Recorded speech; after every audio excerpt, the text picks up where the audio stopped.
how would I describe my leadership style? Well, when I started, I would have thought, nervous, very keen to appear to be capable, up with the hunt, smart enough to earn the respect of 30 young soldiers who are looking at you thinking, would I follow you?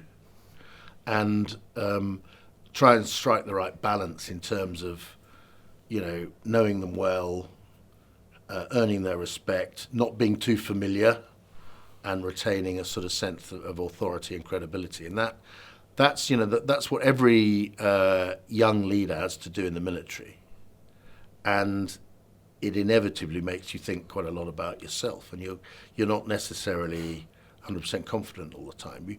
You then get over that hump where you think, well, they've kept me at it for long enough. It can't be that bad. They're still hiring me, so I must be doing something right. And so you think less hard about that, and you become more confident, you become more effective. And then you're in an organisation that has a ladder with many rungs, and you can very accurately measure which rung you're on, because it's hierarchical. It's infinitely measurable by rank, by the size of organisation you're running, the number of people under your command, all this kind of stuff. And you've got lots of role models, so you can think, well, when I was a captain, what did I expect of my commanding officer? And then suddenly you are the commanding officer, and you've got all these captains looking at you, and you think, oh, crikey.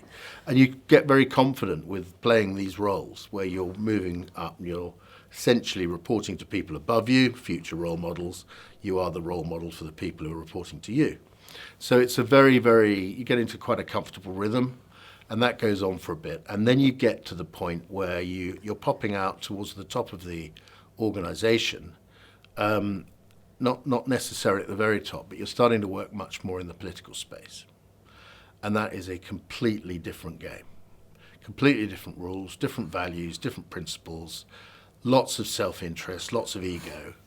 And that's a sort of another age in the evolution of a career, and it's really interesting because you have to learn to sort of convince those people you're worth investing in.